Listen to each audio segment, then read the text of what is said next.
ख़वातीन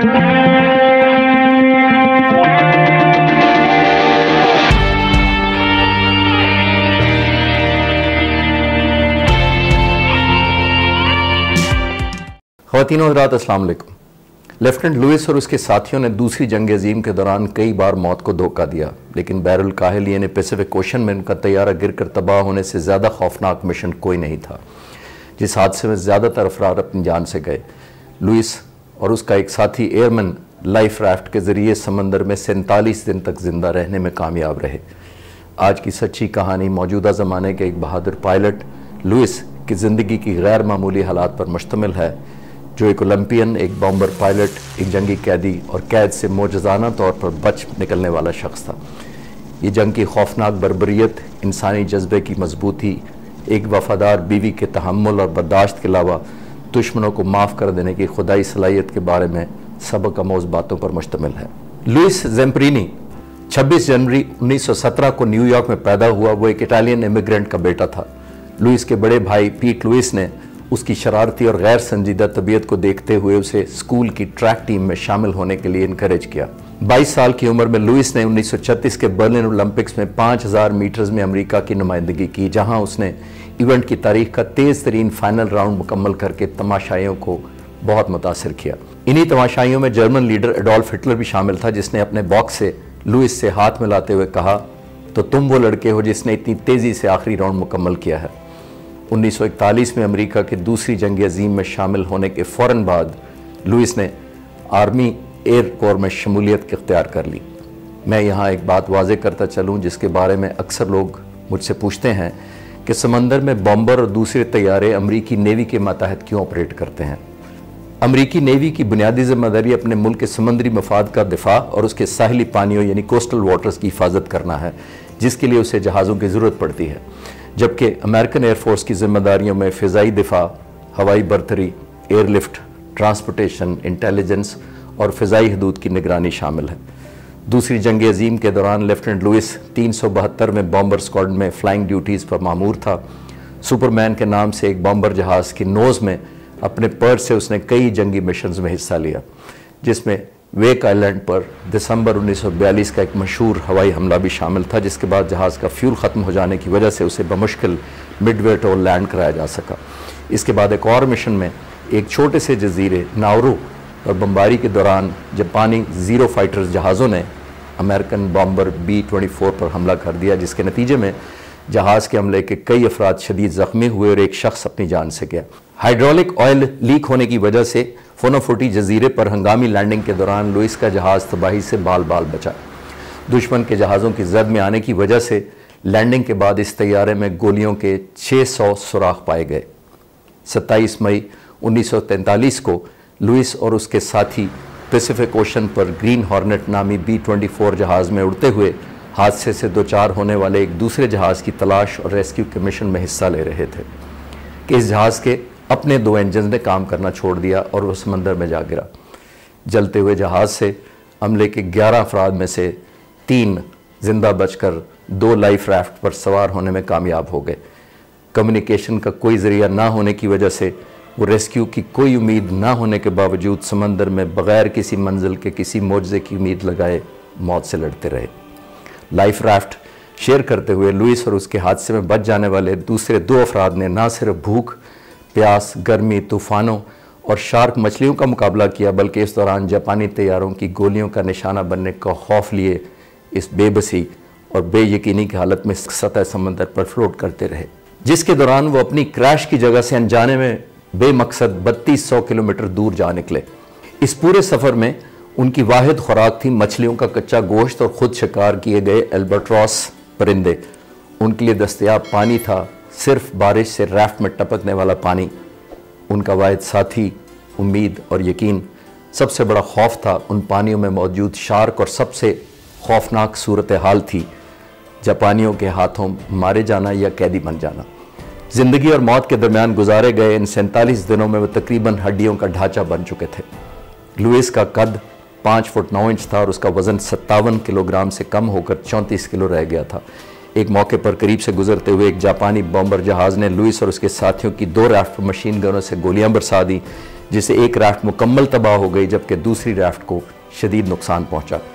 3 में से एक साथी मैकनमारा 33 दिन समंदर में जिंदा रहने के बाद इंतकाल कर गया और उसकी लाश को दुआओं के साथ समंदर के हवाले कर दिया गया। इसके 2 हफ्ते बाद लुइस और फिलिप को एक जजीरा नजर आया और आखिरकार उन्हें ज़मीन पर कदम रखना तो नसीब हुआ, मगर बदकिस्मती से यह दुश्मन का इलाका था। जापानियों ने उन्हें फ़ौरन पकड़ लिया। इब्तदाई तिब्बी इमदाद के बाद इन दोनों को अलग-अलग जंगी कैदियों के कैंपों में कैद कर दिया गया। दूसरी तरफ अमेरिका में इन तमाम एयरमैनों को मुर्दा करार दे दिया गया और उस वक्त के अमरीकी सदर रूजवेल्ट ने उनके ख़ानदानों से एक ख़त के ज़रिए बाकायदा ताज़ियत का इजहार भी कर दिया। जापान में गिरफ्तारी के बाद लुइस को 6 हफ्ते क्वाजलीन के जजीरे पर रखा गया, जहां उसे जान से मारने की धमकी भी दी गई, जिसके बाद उसे मेनलैंड जापान भेज दिया गया और बिल आखिर 3 मुख्तलिफ तफ्तीशी कैंपों के बाद जंगी कैदियों के कैंपों तक महदूद कर दिया गया। अगले 2 सालों में लुइस ना सिर्फ बीमारी, शदीद मौसम, फाका कशी और मुहाफ़िज़ों की तरफ से तकरीबन रोज़ाना मारपीट का शिकार हुआ, बल्कि एक सफाक जेल गार्ड वतनाम्बे की मुसलसल तशद्दुद का निशाना भी बनता रहा, जिसे कैंप में द बर्ड का नाम दिया जाता था। बर्ड एक ऐसा शख्स था जिससे दूसरे मुहाफ़िज़ों को भी खौफ आता था। जंगी कैदी उसे एक साइकोपैथ कहते थे। जंग के बाद उसे जंगी मुजरिम करार दिया गया, लेकिन आम माफ़ी की वजह से उस पर कोई मुकदमा ना चला। जब मैंने उसके ज़ालिमाना रवैये की वजह जानने के लिए बर्ड के बारे में मज़ीद तहकीकात की तो मुझे पता चला कि बर्ड का ताल्लुक़ एक अमीर घराने से था और उसने ग्रेजुएशन के बाद जापानी इंपीरियल आर्मी में अफसर बनने के लिए दरख्वास्त दी, लेकिन उसे कॉर्पोरल का रैंक दिया गया। अफसर की जगह सिपाही भर्ती होने पर उसके मिजाज में सख्त तलखी और गुस्सा शामिल हो गया। बर्ड ओमोरी और नाइट्सो जेल के कैंपों में अपनी तैनाती के दौरान लुइस और दूसरे कैदियों को लाठियों, बेल्टों और मुक्कों से मारता और उन्हें जान से मार देने की धमकी भी देता। एक मौके पर उसने लुइस को लकड़ी का एक भारी शतीर अपने सर पर उठाने का हुक्म दिया और धमकी दी कि अगर उसने उसे गिराया तो उसे गोली मार देगा। इस तरह उसने लुइस और दीगर अमरीकी कैदियों को एक दूसरे को उस वक्त तक मुक्के मारने पर मजबूर किया जब तक वो सभी बेहोश होकर ना गिर जाएं। इसी जिस्मानी अजियत और खुराक की कमी की वजह से तकरीबन 1/3 जंगी कैदी अपनी जान से गए। लुइस की एक साबिक ओलंपियन की शोहरत ने उसे जापानियों के हाथों मरने से बचाए रखा। जापानी उसे अमरीकी हौसले पस्त करने और अमरीकी हुकूमत को तनकीद करने के लिए एक हथियार के तौर पर इस्तेमाल करना चाहते थे, मगर लुइस ने रेडियो पर अपने वालिदैन को ये बताने के लिए एक पैगाम तो नशर करवा दिया कि वो जिंदा है, मगर धमकियों के बावजूद उसने कोई भी प्रोपेगेंडा रिकॉर्डिंग कराने से इनकार कर दिया।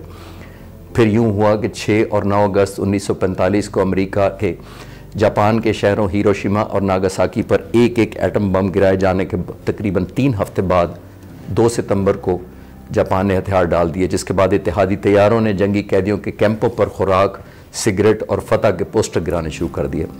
लुइस को सरकारी तौर पर 2 साल कैद रखने के बाद 5 सितंबर 1945 को रिहा कर दिया गया। लुइस ने बखैरियत वतन वापस पहुंचने के बाद शादी कर ली, मगर एक तरफ लुइस एक जंगी हीरो का दर्जा पा चुका था, मगर दूसरी तरफ कैद के दौरान होने वाले सलूक की वजह से वो एक जहनी मरीज बन चुका था। बर्ड उसके डरावने ख्वाबों का मुस्तकिल हिस्सा था। लुइस ने महसूस किया कि किसी न किसी वजह से उसकी ज़िंदगी अब भी बर्ड के कंट्रोल में है और वो उसी की ताकत और हुक्म के मातहत है। गुस्से और नफरत में भरे लुइस ने वक्ती सुकून हासिल करने के लिए अक्सर औकात शराब नोशी का सहारा लेना शुरू कर दिया।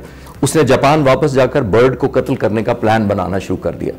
हमें ये बात भी जहन में रखनी चाहिए कि उस ज़माने में कैद से वापस आने वाले कैदियों के लिए नफ्सियाती इलाज की कोई सहूलत दस्तयाब नहीं थी। अपनी बीवी की बेहतरीन देखभाल, मोहब्बत, हौसला अफजाई और कोशिशों के बाद खुदा से अपना नाता जोड़ने के बाद लुइस को वो दुआएं याद आईं जो उसने 47 दिन तक बेयारो मददगार समंदर में उस छोटी सी राफ्ट और जंगी कैंप में शदीद तशद्दुद के दौरान मांगी थी, और खुदा से वादा किया था कि अगर वो उसे इन मुश्किलात से निकाल कर नई ज़िंदगी बख्श दे तो वो अपनी सारी ज़िंदगी शुक्रगुजारी के साथ नेक कामों के लिए वक्फ कर देगा। खुदा से किए गए इस वादे की तकमील करने की मुस्बत सोच के बाद हैरत अंगेज़ तौर पर लुइस की इंतकाम की ख्वाहिश उसके दिल से मुकम्मल तौर पर ना सिर्फ ख़त्म हो गई, बल्कि उसने अपने पर जुल्म करने वाले उन तमाम जापानियों को दिल से माफ़ करने का अहद कर लिया। वो 1952 में जापान वापस गया और उसे सुगामो जेल में तमाम जापानी जंगी मुजरिमों से खिताब करने की इजाज़त दी गई। जब लुइस 850 जापानी जंगी मुजरिमों से भरी जेल पहुंचा तो जापानी फ़ौजी लुइस के इंतकाम के खौफ से उससे हाथ भी नहीं मिला पा रहे थे। लुइस ने तमाम जंगी फ़ौजियों को माफ़ कर दिया। उसके बाद जब उसने बर्ड के बारे में पूछा तो उसे बताया गया कि उसने शायद अमरीकियों के इंतकाम के खौफ से खुदकुशी कर ली थी, जिसे सुनकर लुइस को दुख हुआ। वापस आकर दिल का बोझ हल्का होने और जहनी इत्मीनान हासिल करने के बाद लुइस ने रियल एस्टेट का काम किया और 90 साल की उम्र पहुंचने के बावजूद जिस्मानी तौर पर फिट रहा। 1998 में 80 साल की उम्र में विंटर ओलंपिक्स के लिए ओलंपिक मेडल कैरी करते हुए लुइस दोबारा जापान वापस आया और वो ये दौड़ नागानो कैंप से ज़्यादा दूर नहीं लगा रहा था जहां वो खुद कैद में रहा था। उसी दौरान उसे मालूम हुआ कि बर्ड जिंदा है। लुइस ने उससे मिलने की कोशिश की लेकिन आखिरी वक्त बर्ड ने मिलने से इनकार कर दिया। उसके बाद लुइस ने उसे एक ख़त भेजा जिसमें उसे माफ़ करते हुए कहा कि तुम्हारे इंतहाई गैर इंसानी रवैये और सलूक के बावजूद मैं दूसरे जापानियों की तरह खुदा की राह में तुम्हें भी माफ़ करता हूँ। लुइस को बर्ड की तरफ से इसका ख़त का कभी जवाब न मिला, लेकिन बाद में 1998 में दिए गए एक इंटरव्यू के दौरान बर्ड ने इतराफ़ किया कि उसे इस तरह का जुल्म और जबर करने का कोई फ़ौजी हुक्म नहीं दिया गया था। उसने किसी ख़ास नदामत का इजहार भी ना किया और कहा कि ऐसे वाक़यात उन दिनों जेल कैंपों का हिस्सा थे और मैं तमाम कैदियों को जापान का दुश्मन समझकर ऐसा सलूक करता था। जंग ख़त्म होने के बाद बर्ड कुछ अरसा गायब रहा और फिर आम माफ़ी की वजह से ज़िंदगी के आखिरी सालों में एक कामयाब बिजनेसमैन बनने के बाद 2003 में इस दुनिया से रुखसत हो गया। उसके 11 साल बाद लुइस भी 2 जुलाई 2014 को इस दुनिया से चल बसा। आखिर में मैं ये कहना चाहूँगा कि बर्ड ने 82 साल की उम्र पाई जबकि लुइस 97 साल जिंदा रहा, लेकिन सोचने की बात यह है कि क्या ये दुनिया हमें लंबी ज़िंदगी की वजह से याद रखती है या अच्छी ज़िंदगी की वजह से। दूसरी जंग अजीम में तकरीबन 1,30,000 अमरीकी जंगी कैदी थे, जिनमें से 27,000 जापान की कैद में थे और तकरीबन 19,000 अमरीकी सिविलियन कैदियों में से 14,000 जापान के कब्जे में थे। आज उनमें से कितने हमें या दुनिया को याद हैं? मुझे यकीन है कि लुइस अगर आज जिंदा होता तो ये ना चाहता कि हम उसे इस जबर और तशद्दुद के लिए याद रखें जो उसने अपनी कैद के दौरान बर्दाश्त किया, बल्कि वो यकीनन ये चाहता कि हम उसे खुदा के अहकामात मानने वाला इंसान दोस्त और माफ़ी के जज्बे से सरशार इंसान के तौर पर याद रखें। हमें भी अपने आप से पूछना चाहिए कि क्या हम इंतकाम, नफ़रत और अदावत की विरासत को तो पीछे छोड़कर नहीं जा रहे, या हमें भी उस दुनिया से रुखसत होने के बाद लुइस की तरह इंसानियत पसंद और आजिज़ी की अलामत के तौर पर याद रखा जाएगा।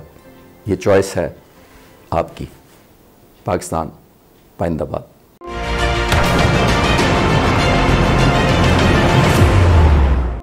मज़ीद ऐसी वीडियोस देखने और जानने के लिए आप हमारे चैनल को सब्सक्राइब कीजिए।